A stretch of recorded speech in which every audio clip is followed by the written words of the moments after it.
يا مكة بثي الأنساما فضيوفك أهدوك وئاما ورياضك أهدت لمدانا حبا بهدانا. السلام عليكم ورحمة الله وبركاته.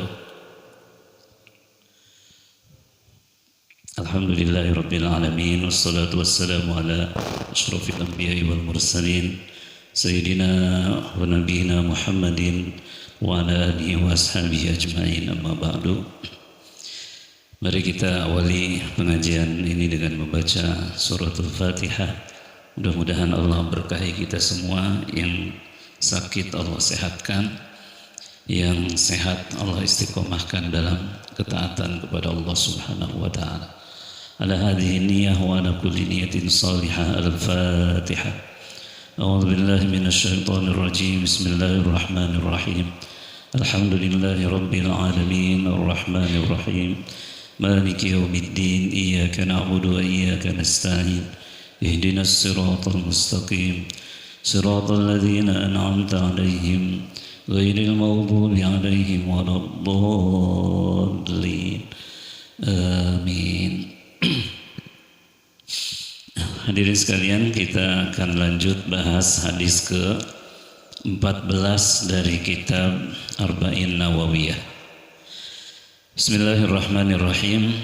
An Ibni Mas'udin radhiyallahu ta'ala anhu qala qala Rasulullah sallallahu alaihi wasallam la yahillu damu mri'in muslimin illa bi ihda salasin الثيب الزاني والنفس بالنفس والتارك لدينه المفارق للجماعة. رواه البخاري ومسلم. Dari Ibnu Mas'ud radhiyallahu anhu, ia berkata, Rasulullah sallallahu alaihi wasallam bersabda, tidak halal darah seorang muslim kecuali karena salah satu dari tiga perkara. Yang pertama, as-sayyibul zani, orang yang sudah menikah dia berzina. Wan nafsu bin nafsi, yang kedua dia membunuh orang lain. Dan yang ketiga, at-tariku lidinihi, orang yang murtad meninggalkan agamanya, al-mufariqu lil jamaah, yang memisahkan diri dari jamaah kaum muslimin. Rawahul Bukhari wa Muslim, hadis sahih riwayat Imam Bukhari dan Imam Muslim. Jadi kehormatan seorang muslim itu darahnya dan juga hartanya tidak boleh diganggu gugat. Tidak boleh seseorang menumpahkan darah orang lain kecuali dalam tiga perkara ini. Yang pertama, dia udah menikah tapi masih berzina. Nah, itu boleh dibunuh. Tapi yang membunuhnya bukan orang per orang, harus pemerintah, ditegakkan hukum yang namanya hukum jinayah, hukum pidana. Jadi orang berzina muhson, beda sama yang masih perjaka sama gadis. Kalau masih perjaka belum pernah menikah, maka hukumannya dicambuk 100 kali dan asingkan setahun atau dipenjara setahun. Tapi kalau udah menikah, udah merasakan nikmatnya pernikahan, masih melakukan dosa besar yaitu zina, maka hukumannya harus dibunuh. Kok dahsyat banget ya, hilang nyawanya. Karena zina itu virus. Kalau dia sudah terbiasa zina, itu akan terus berzina. Makanya nggak ada manfaatnya hidupnya lagi, sehingga lebih baik dihabisi, dihilangkan agar tidak banyak berdosanya gitu kan. Cukup ya sekali aja dosanya itu. Cuma nanti dalam prakteknya, waalaikumsalam, monggo, ahlan wa sahlan, silakan. Ini jamaah dari Awabin juga. Nah, dalam praktek di lapangan menerapkan hukum had, hukum pidana bagi pezina ini sulit. harus ada 4 orang saksi muslim orang baik yang melihat perzinaan 2 orang dengan mata kepala sendiri. Nah ini sulit. 3 orang melihat, 1 orang udah selesai itu zinanya, nggak bisa. Jadi harus 4 sama-sama melihat si fulan dan fulanah berzina. Nah baru dilaporkan ke pengadilan, dia menjadi saksi. Dan ini sulitnya minta ampun, karena dalam syariat kita video kemudian foto itu nggak bisa jadi alat bukti. Beda kalau sekarang kan, sekarang CCTV bisa jadi alat bukti. Kalau dalam pembuktian hukuman zina itu nggak bisa, harus 4 orang yang adil, maksudnya orang baik nih, rajin sholat gitu kan, dia menyaksikan si fulan dan fulanah yang sudah menikah berzina. Maka dari itu di zaman Nabi kasus Maiz dan juga Gomidia itu pengakuan.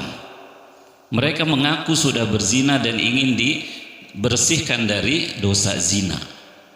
Bahkan Nabi itu ngeles terus ketika Gomidia datang, ya Rasulullah tahirni, ya Rasul sucikan aku, maksudnya dari zina.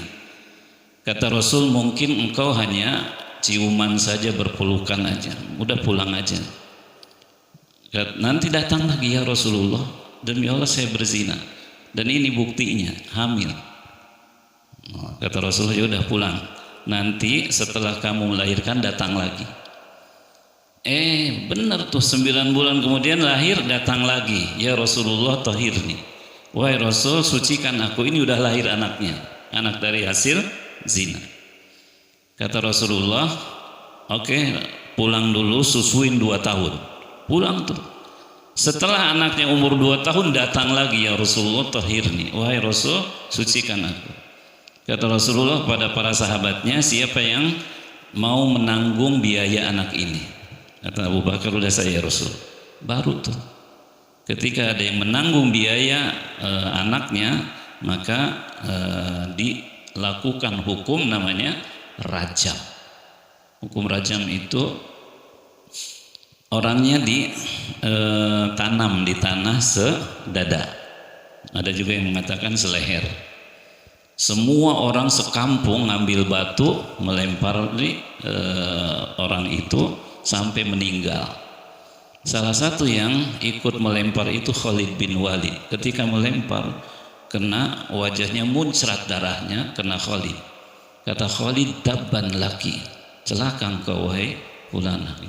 Kata Rasul, wahai Khalid, jangan engkau caci perempuan itu. Demi Allah, jika taubat perempuan itu dibagi ke seluruh penduduk Madinah, tentu cukup. Jadi taubatan nasuhanya beneran itu. Begitu juga kasus Maiz, hampir sama. Datang pada Rasulullah, Rasulullah ngeles, nggak mau melakukan hukuman. Tapi serius datang lagi. Akhirnya dihukum rajam. Nah, makanya pengakuan ini satu-satunya jalan pembuktian hukuman zina. Kira-kira sekarang ada yang ngaku nggak? Nggak ada. Hatta di Saudi, di negara-negara yang melakukan menerapkan syariat Islam, sulit untuk pembuktian hukuman zina karena nggak ada yang ngaku gitu ya. Nah bagi kita yang di Indonesia gimana? Nggak ada penerapan hukum syariatnya. Berarti antara dia dan Allah harus taubatan nasuha. Barangkali Allah mau mengampuninya. Nah yang berat itu, kalau tidak diterima oleh Allah ampunannya, dia enggak serius taubatnya, itu hukumannya di akhirat. Tapi yang kasus Maiz sama Gomidia tadi, dia udah bersih dari segala dosanya karena sudah diterapkan hukuman di dunianya. Makanya tinggal taubatan nasuha saja, taubat yang benar-benar tulus karena Allah gitu ya. Karena sekarang perzinahan masya Allah marak banget ya, bahkan ada aplikasi tuh, aplikasi nawarin anak-anak gadis belia, nauzubillah min dzalik. Makanya Allah ngelarang kita dalam masalah zina, wala taqrabuz zina. Jangan dekat aja nggak boleh, apalagi berzinanya. Jadi jalan-jalan yang menuju perzinahan harus dihindari. Contoh, ikhtilat, berdua-duaan dengan wanita yang bukan mahram. Karena yang ketiganya adalah setan. Nah, kalau udah berdua-duaan, gampang digoda oleh setan. Jadi yang pertama adalah as-sayyibuz zani, yang dikenal dengan zina muhson. Jadi orangnya sudah menikah. Nah, bagi yang terbukti ini antara dia dengan Allah saja, karena di kita nggak ada hukum syariat. Terus gimana, dosa nggak kita di hadapan Allah nggak menerapkan hukum syariat? Dosa. Makanya setiap kita harus ada upaya, minimal niatnya pengen menerapkan hukum Allah. Nah, persoalannya kan di kita ini yang diberlakukan demokrasi. Demokrasi itu suara mayoritas. Bahkan kemarin itu kan sering kita dengar tuh, undang-undang tentang pornografi sulit diketuk gitu kan, padahal mayoritasnya muslim. Kenapa tuh? Ya berseliweran uang itu tergoda oleh dunia, sehingga mau menerapkan undang-undang pornografi itu sulit, padahal mayoritas kaum muslimin, karena memang orang Islamnya sendiri enggak paham Islam. Jadi kita berlepas diri gitu ya, al-bara' gitu ya, dari hukum selain Allah. Makanya yang terlibat di politik termasuk kita nih, ya kita harus memilih pemimpin yang baik gitu ya. Mudah-mudahan bisa menerapkan hukum Allah. Dan alhamdulillah di kita itu sebenarnya yang belum itu hanya hukum pidana. Hukum pernikahan alhamdulillah sudah sesuai syariat. Ada KUA gitu ya. Kemudian juga hukum ekonomi sudah ada bank syariah. Meskipun bank konvensional masih merajai gitu ya. Makanya bapak-bapak sekalian, kita miris kadang ya. Itu bank syariat pertama, murni syariah, bank muamalah. Masya Allah, terseok-seok gitu kan. Sekarang itu dimiliki oleh Islamic Development Bank, itu Bank Dunia Islam, bukan milik Indonesia. Pernah dimiliki Malaysia juga kan. Karena orang muslimnya di sini nggak mendukung. Nah, apalagi yang lain-lain kan buka syariah gitu kan, BSI, apalagi BSI sekarang kumpulan dari bank-bank Islam. Sementara BCA, masya Allah, coba di situ tuh di Arundina, mau ini aja daftarnya dari jam 6 udah ngantri itu. Siapa yang masuk ke situ? Orang Islam juga. Jadi ya inilah ironis antara teori dan praktek di lapangan. Tapi memang dari sisi pelayanan masih kalah jauh gitu ya. Itu masalahnya di situ memang. Nah, mudah-mudahan kaum muslimin ya bisa profesional insya Allah. Jadi zina yang sudah menikah halal darahnya. Sekali lagi yang memberlakukan itu pemerintah, penguasa, bukan orang per orang. Beda dengan tradisi ya. Tradisi di salah satu negara, tepatnya di Mesir, kalau ada kasus gitu ya, anggota keluarganya diperkosa, maka pasti pelaku itu akan dicari dan akan dibunuh oleh keluarga korban, dan itu tidak masuk pengadilan, dan itu udah jadi hukum adat di sana. Kalau ada yang dilanggar kehormatannya dari satu keluarga, maka dari keluarga itu pasti akan mencari pelaku dan dibunuh tanpa carok. Kalau di sini ya carok. Nah, tapi kalau zina suka sama suka kayak di barat gitu kan, yang tidak mengenal syariat, itu mengundang azab Allah. Ini di kita juga nih. Ketika udah menyebar perzinaan, itu azab Allah amat dekat. Dan Allah itu ketika menurunkan azabnya, nauzubillah, enggak hanya pelaku yang kena, tapi sekitarnya juga kena gitu ya. Makanya di sini harus ada keterlibatan kita dalam amar ma'ruf nahi mungkar. Amar ma'ruf nahi mungkar itu ya semaksimal mungkin membatasi jalan-jalan peluang-peluang menuju zina itu. Makanya harus terlibat aktif. Kalau dulu sih ada FPI gitu kan, yang suka ngobrak-ngabrik tempat-tempat perzinaan. Nah kalau sekarang memakai aplikasi bahkan di hotel-hotel itu, nauzubillah min zalik. Makanya hilang keberkahan dan juga mengundang azab Allah. Kalau azab Allah datang meskipun negaranya mayoritasnya muslim, tetap kena azab gitu ya. Makanya kita harus terlibat aktif dalam amar ma'ruf nahi mungkar. Jadi di kita meskipun sudah beberapa sektor sudah terkena terwarnai dengan syariat Islam, hanya hukum pidana yang belum ada.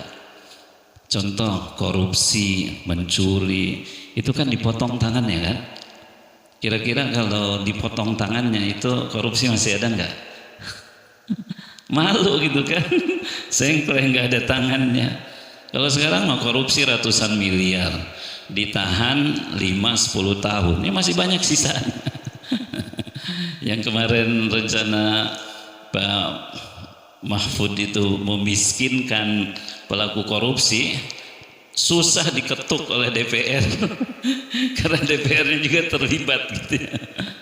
Coba kalau dimiskinkan gitu ya, pelaku koruptor itu disita semua hartanya oleh negara, insya Allah itu korupsi akan reda. Tapi sekarang justru yang terjadi, negara menyita rakyatnya. Contoh nih kasus first travel kan disita oleh negara, bukan dikasih ke korban-korban penipuannya. Itu masih ada 50.000 orang yang belum berangkat, masya Allah. Udah bayar gitu kan, tapi ketipu yang belum rezekinya gitu ya. Nah, jadi hukum pidana di kita ini belum diterapkan, masih pada takut gitu ya. Takut kalau ketahuan mencuri, korupsi, dipotong tangannya. Dan hukuman di kita itu nggak membuat orang jerak. Di kasus-kasus penjara Sukamiskin kan di Bandung, para koruptor itu, wah hidupnya kayak di hotel gitu kan. Ada berbagai macam sarana, tergantung fulus. Bahkan keluar juga bisa. Keluar ada harganya gitu kan. Ya, kayak kasus Gayus Tambunan kan, di Bali, ke Korea, ada uang gampang. Nah ini yang repot di kita, bisa dibeli gitu ya. Jadi enggak jerak. Sementara hukum dalam Islam itu untuk membuat jerak agar orang lain tidak mengikutinya. Makanya dipotong tangan kanan itu dia kalau mencuri 1 dinar. Kecil banget kan? 1 dinar itu seharga rupiahnya 2.500.000. 2.500.000 dipotong tangannya.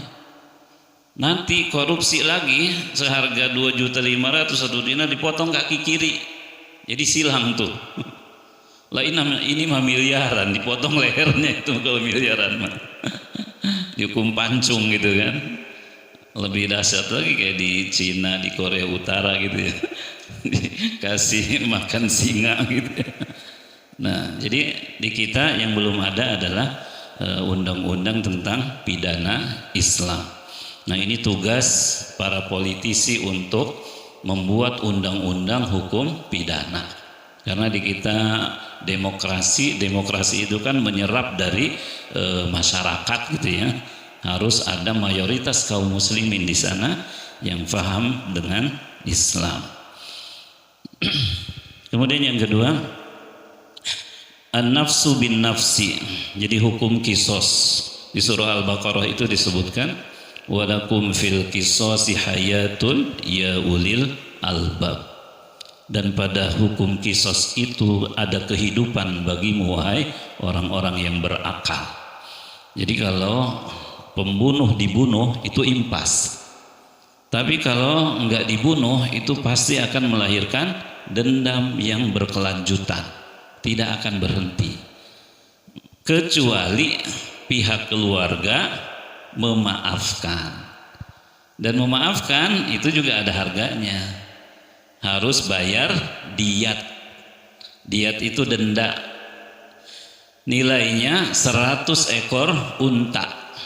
Makanya sering kita dengar kan, TKW, TKI di Timur Tengah itu ditebus senilai 3 miliar gitu kan, biar bebas dari hukum pancung ketika melakukan pembunuhan.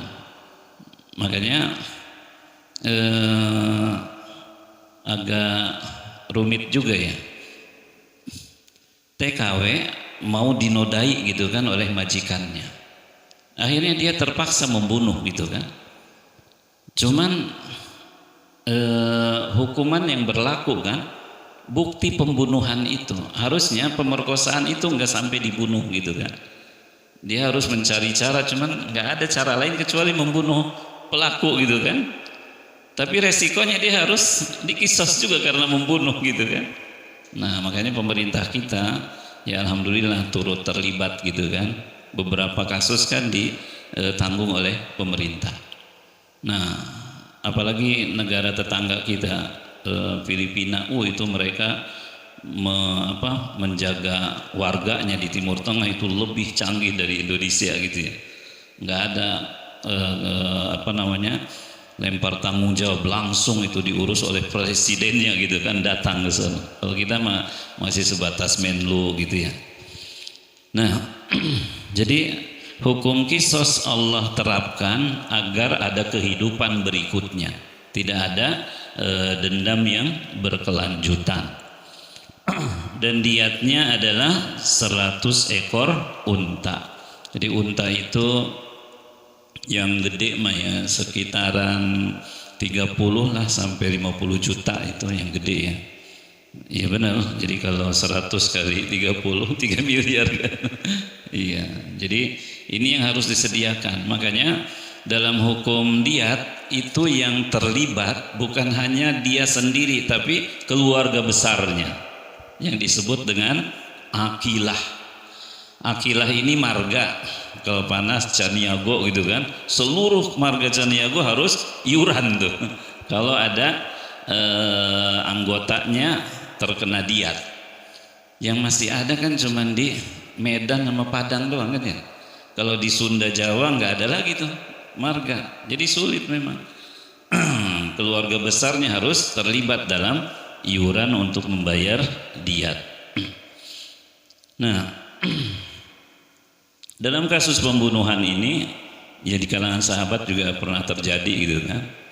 Dan pembunuhan ini ada yang sengaja dan ada yang tidak sengaja. Pembunuhan tidak sengaja ini di pengadilan langsung diterapkan diat, bukan hukum kisos. Contoh, dia nembak burung,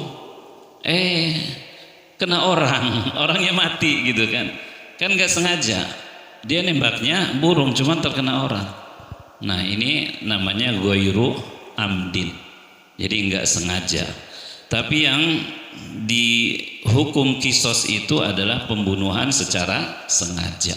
Sengaja memang membunuh gitu ya, maka diterapkan hukum kisos. Hanya beberapa negara yang masih menerapkan. Tapi di kita juga ada sebenarnya. Di Aceh itu menerapkan hukum syariat. Cuman masih terbatas, hanya yang berKTP Aceh. Nah, kalau bisa diperluas, ini Masya Allah berkah itu. Cuman di undang-undang otonomi khusus itu hanya berlaku bagi pemilik KTP Aceh. Nah, kalau di Uni Eropa saja itu bisa sesama mereka bekerja sama gitu kan.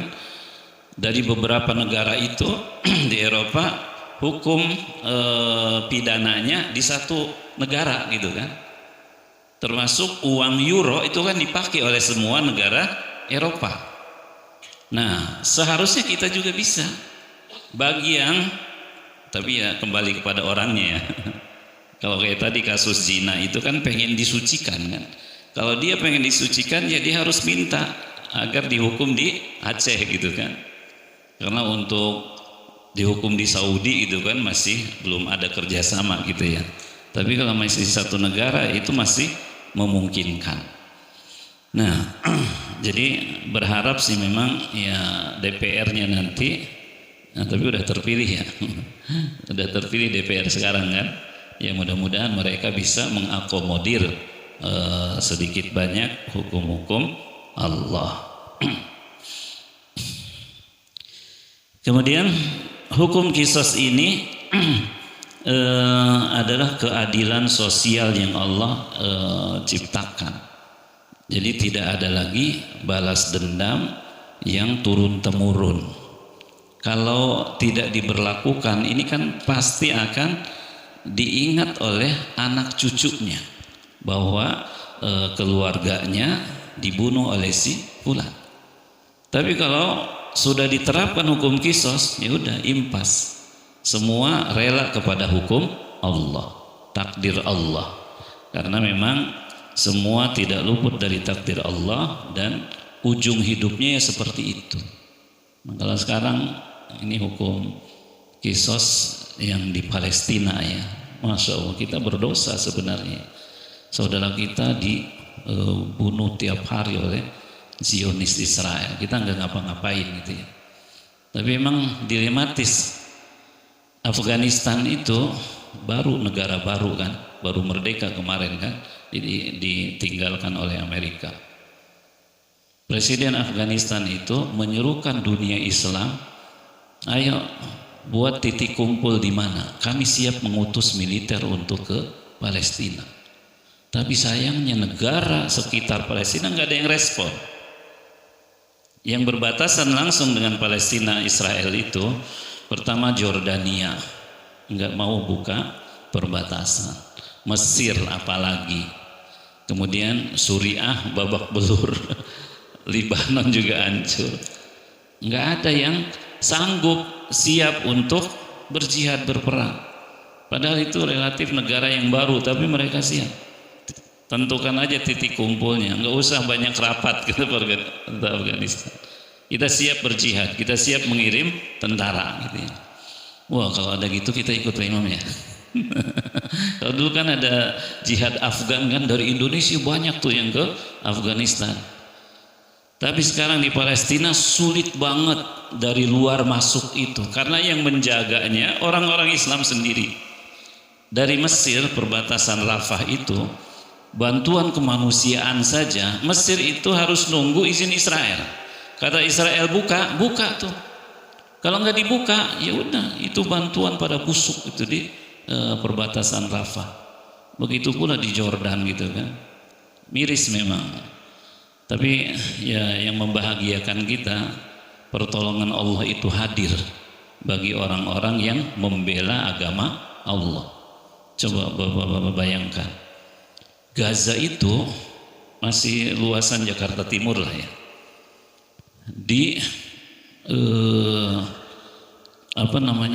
Serang dengan berbagai senjata canggih Israel. Udah habis tuh senjata Israel, tinggal nuklir yang belum. Tapi pejuang Palestina masih bertahan sampai hari ini. Bahkan yang pernah saya ceritakan tuh tank Merkava yang harganya 100 miliar itu hancur oleh senjata El Yasin yang harganya 1,5 juta. Itu kan di luar nalar.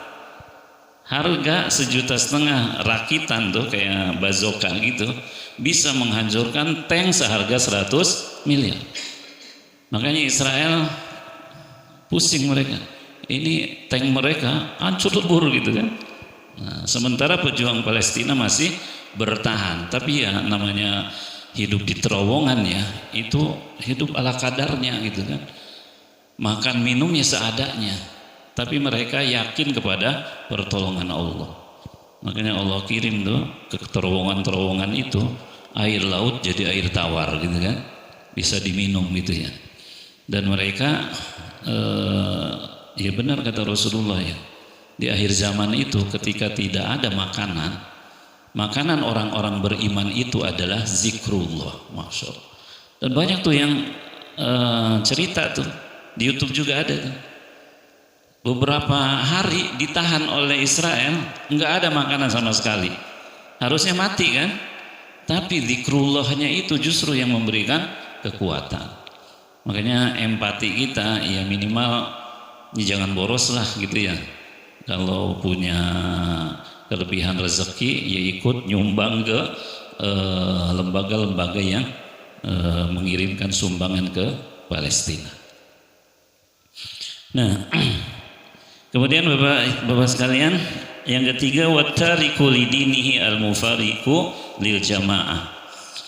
Yang boleh dibunuh maksudnya halal darahnya adalah orang yang murtad. Dia mendeklarasikan dirinya keluar dari Islam. Murtad maksudnya udah enggak lagi beragama Islam dengan pernyataan yang jelas, mengatakan dengan mulutnya saya enggak ikut lagi agama Islam contohnya, atau saya udah keluar dari Islam. Nah, orang yang menyatakan itu maka dia boleh dihukum qisas, boleh dibunuh. Dan yang membunuhnya sama, yaitu pengadilan pemerintah.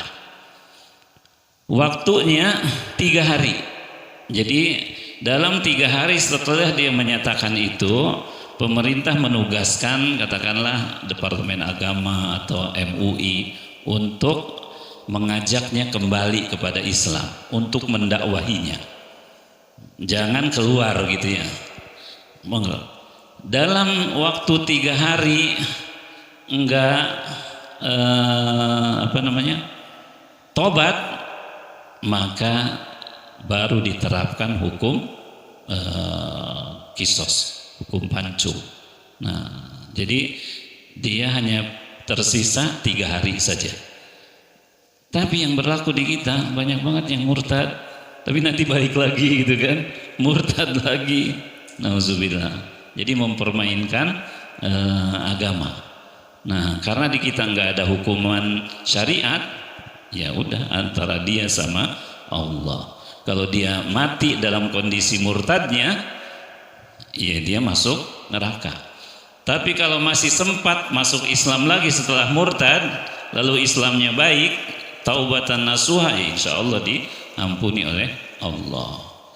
Nah, yang banyak kejadian itu kan pernikahan dijadikan sarana oleh orang-orang non-muslim untuk memurtadkan wanita-wanita muslimah. Dan ini banyak banget. Mu'alaf dia masuk Islam. Nah, habis itu beberapa waktu kemudian balik lagi ke agama. Kan istrinya dilematis, nggak ikut, berarti cerai, janda gitu kan. Ikut, ya harus masuk agama suaminya. Makanya harus ada pendidikan agama kepada anak-anak kita. Jangan sampai murtad dalam kondisi apapun. Lebih baik berpisah sama suaminya dibandingkan murtad. Nah, ini kasus murtad ini, survei Kementerian Agama itu ternyata cukup besar di kita ya. Ada sekitar 20% kaum muslimin itu keluar dari agamanya. Kasusnya pernikahan banyaknya, gara-gara pernikahan ikut suaminya. Makanya tidak heran kalau kayak di wilayah-wilayah kristenisasi di Jawa Barat itu banyak banget yang murtad. Kita kan tahu kalau Jawa Barat mah muslim gitu kan, banyak di pelosoknya orang Kristen. Salah satunya gara-gara pernikahan itu. Nah, kemudian hukum ini juga bertujuan untuk menghindarkan kaum muslimin dari agar membuat mereka jerak gitu ya, tidak ikut-ikutan. Karena biasanya kalau orang itu kan gampang ikut-ikutan, ada tren baru ikut gitu kan. Nah apalagi sekarang itu banyak tren-tren budaya gitu kan masuk ke dunia Islam. Kita jadi serbuan budaya non Islam gitu ya. Meskipun agak terbalik kasusnya ya. Kalau di Eropa, di Amerika itu Islamic Center itu marak. Orang masuk Islam gitu kan karena keinginan dan ilmu yang mereka pelajari gitu ya. Hampir tiap hari itu di Eropa Islamic Center ada aja yang masuk Islam. Berkebalikannya dengan di kita, tiap hari ada aja yang murtad gitu kan. Nauzubillah. Makanya kita nih memang sinergi dakwah kita nih di Indonesia ini masih belum bagus, belum kuat gitu kan. Organisasi-organisasi Islam itu masih terjebak dalam fanatisme organisasinya, bukan nilai utama Islamnya yang dikedepankan. Jadi orang diajak ke organisasi, bukan ke Islamnya. Nah ini yang jadi PR kita. Meskipun sebenarnya organisasi mah boleh-boleh saja, wajar-wajar saja orang membentuk jamaah organisasi, tapi jangan sampai fanatisme akhirnya menyalahkan yang lain gitu ya. Di dalam Al-Quran itu Allah mengabadikan Muhajirin dan Ansor itu tetap sampai hari kiamat kita baca tuh. Muhajirin kan organisasinya orang Mekah yang hijrah ke Madinah. Ansor organisasinya orang Madinah yang menerima kaum Muhajirin. Kalau sekarang katakanlah NU Muhammadiyah gitu ya. Tapi keduanya berkolaborasi menyebarkan Islam. Enggak ngajak kepada Muhajirin, enggak ngajak ke Ansor. Nah, kalau di kita kan ngajaknya ke jamaahnya, bukan ke Islamnya gitu ya. Sehingga nanti kalau udah masuk organisasi, ngelihat yang lain itu seperti musuh gitu kan. Nah ini nggak boleh terjadi. Silahkan di organisasi, di partai manapun, tapi yang jadi pedoman kita yang diperjuangkan itu adalah nilai-nilai Islam. Nah makanya dalam kasus ini kata Rasulullah, al-mufariqu lil jamaah, yang memisahkan diri dari jamaah kaum muslimin. Surupnya jam berapa nih Pak Ibu? Lewat 30. Oh ya, 5 menit lagi. Ini enggak ada tehnya ya. Mas lilinya enggak kelihatan. Bismillahirrahmanirrahim.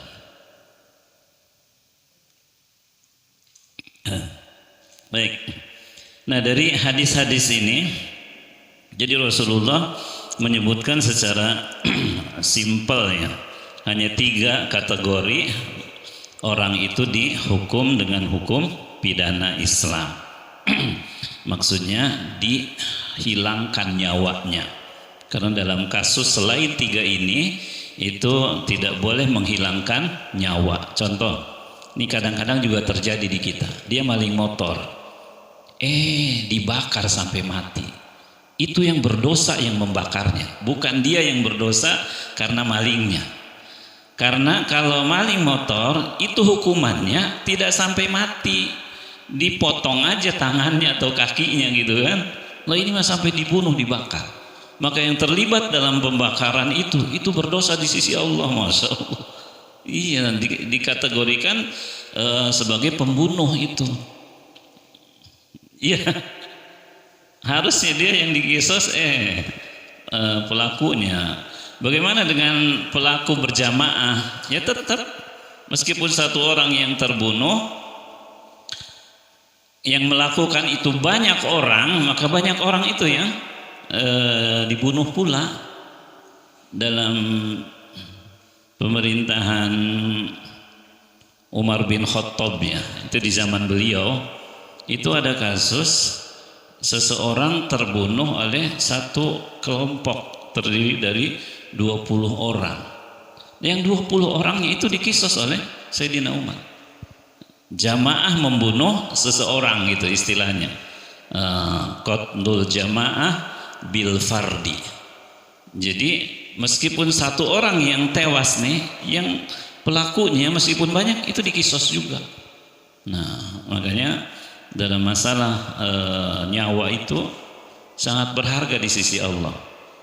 Bahkan dalam hadis itu, menghilangkan nyawa seseorang itu lebih berat di sisi Allah dibandingkan kehancuran Ka'bah sekalipun. Ka'bah itu kan Baitullah, tempat yang paling dimuliakan di muka bumi. Tapi itu tidak ada artinya dengan pembunuhan seseorang. Nah, karena nyawa itu kan ruh dari Allah, dan Allah amat memuliakan ruh yang Allah sudah titipkan kepada seseorang itu. Makanya kita nih, para jemaah sekalian, kita ini makhluk yang dipilih oleh Allah gitu ya. Bahkan kelahiran kita itu kan hasil dari pemilahan yang Allah lakukan gitu kan. Yang lahir kita. Makanya ada perjanjian sebelum lahir kan. Alastu bi rabbikum qalu bala. Di Al-A'raf 172 ya. Bukankah aku ini Tuhanmu? Kata kita, benar, engkau adalah Tuhanku. Udah lahir, jadi nggak percaya sama Allah. Dan itu banyak. Mayoritas manusia kan saat ini nggak mengakui adanya Allah, nggak mengesahkan Allah Subhanahu wa Ta'ala.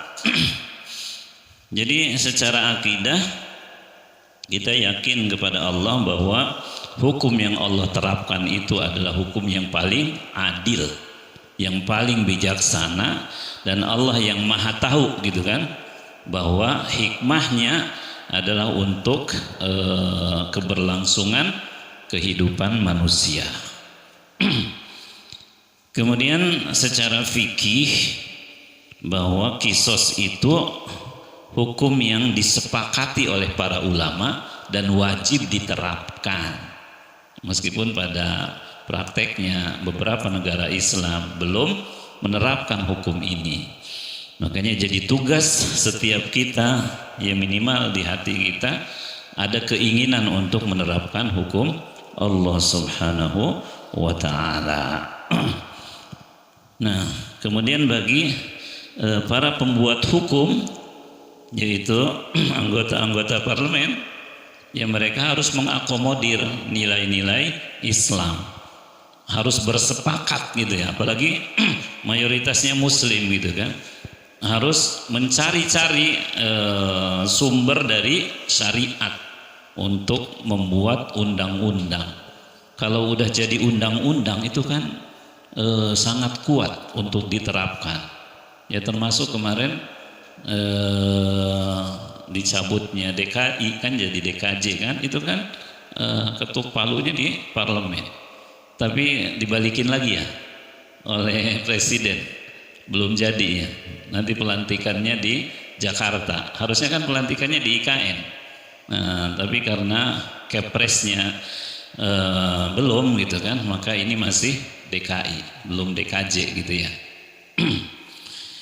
Nah, yang terakhir jamaah sekalian, secara akhlak bahwa kita harus tawadhu di hadapan Allah. Kita harus menghindari semua yang mengajak kepada zina, kemudian juga murtad, kemudian juga membunuh. Jangan sampai kita menjadi pelakunya. Nauzubillah min dzalik. Makanya pesan Allah kepada kita, jangan dekat-dekat gitu. Wala taqrabuz zina. Jangan engkau mendekati zina. Tahu nih jalan ini menuju zina, udah berhenti. Jangan nyoba-nyoba gitu kan. Kalau nyoba-nyoba, nauzubillah, khawatirnya ajal kita di situ gitu ya. Nah, kalau ajal kita dalam kondisi maksiat kepada Allah, nauzubillah, itu adalah su'ul khotimah. Makanya ketika kita minta Allahumma inna nas'aluka husnal khotimah wa na'udzubika min su'il khotimah, kita juga harus menerapkan jalannya. Jangan sampai mintanya husnul khotimah, hari-harinya maksiat melulu, nggak boleh. Kalau minta husnul khotimah, ya hari-harinya taat gitu kan. Karena kalau hari-harinya maksiat, ya nggak sinkron dengan doanya. Doanya minta husnul khotimah, amalnya su'ul khotimah. Nah itu secara akhlak kita kepada Allah, jangan sampai kita menyalahi aturan-aturan Allah. Demikian, mudah-mudahan manfaat. Aqulu qouli hadza wa astaghfirullah li wa lakum. Assalamualaikum warahmatullahi wabarakatuh. Monggo ada yang tanya, silahkan. Assalamualaikum warahmatullahi wabarakatuh. Yang pertama tadi menyampaikan masalah bank ya, yang dalam, saya kira ini kenapa banyak ke BCA atau bank yang lain barangkali. Ini cuma masukan aja, mungkin kaitannya dengan pelayanan tadi sudah disampaikan. Nah itu perlunya juga para pegawai-pegawainya itu ditingkatkan masalah pelayanan, sehingga untuk mendapatkan pelanggan yang puas gitu. Karena saya sering melihat dan bahkan memang tadi yang disampaikan bahwa itu antrian cukup panjang, tapi dibela-belain seperti itu. Mudah-mudahan nanti syariahnya lebih bermanfaat. Yang kedua itu sekarang ini lagi seneng kalau melihat video yang vulgar, karena itu yang bikin itu kelihatannya dapat duit Pak ya. Sekarang ini banyak yang sambil duduk aja bisa cari duit gitu. Nah yang ingin saya tanyakan, bagaimana ini hukumnya uang-uang yang didapat dari situ yang kaitannya dengan zina tadi. Karena dengan zina itu ternyata kalau disebarkan cepat gitu. Itu yang ingin saya sampaikan. Terima kasih. Wassalamualaikum warahmatullahi wabarakatuh. Waalaikumsalam warahmatullahi wabarakatuh. Yang pertama tentang pelayanan, alhamdulillah sekarang bank-bank Islam juga udah mulai menata diri. Jadi kalau kita ke BSI itu udah hampir mirip dengan ketika kita ke BCA. Jadi pelayanan mulai ditingkatkan gitu ya. Cuman masalah keyakinan para nasabah nih yang masih belum banyak mendukung bank-bank Islam gitu ya. Mudah-mudahan kita ya terlibat dalam mendukung mereka gitu ya. Mudah-mudahan makin berkah gitu ya, insya Allah. Kemudian yang kedua, menyebarkan konten keburukan itu dosanya jariyah. Kalau menyebarkan konten kebaikan itu amal jariyah. Maka amal jariyah ya pahalanya terus mengalir. Kalau dosa jariyah hasil uangnya juga haram, dosanya terus mengalir gitu ya. Makanya harus hati-hati dengan medsos kita. Kalau kita terjebak menyebarkan kebohongan saja, itu kita dicatat sebagai pembohong. Ya kecuali kita taubat gitu kan, menyampaikan klarifikasi gitu ya. Nah itu bisa menghapusnya. Jadi kalau dulu ya menjual babi meskipun orang muslim ya haram. Nah kalau sekarang bikin konten-konten yang buruk yang bisa mengajak orang kepada zina, itu juga haram. Jadi jangan sampai terjebak dalam hal-hal seperti itu. Ada amal jariyah tapi juga ada dosa jariyah. Tinggal kita pilih. Mudah-mudahan Allah mudahkan kita memilih amal jariyah, insya Allah. Dan kita memang sulit menghindari. Di sini aja aplikasi Quran saja itu kadang di bawahnya ada konten yang kurang senonoh gitu kan, gambar-gambar yang vulgar, nggak bisa disensor karena memang yang bikin itu orang non muslim mereka gitu ya. Belum ada konten-konten yang bebas dari iklan-iklan seperti itu. Ya kita istighfar aja kalau yang hal-hal seperti itu. Jangan sampai masuk ke hati gitu kan. Apalagi dipantengin gitu kan. Kita harus memilah yang baik dari yang buruk. Jadi memang dunia kita sekarang memilah yang baik dari yang buruk. Yang buruk banyak banget gitu kan. Tapi yang baik pun insya Allah banyak. Jadi nggak ada alasan. Gitu ya. Baik. Ada lagi? Mangga. Assalamualaikum warahmatullahi wabarakatuh.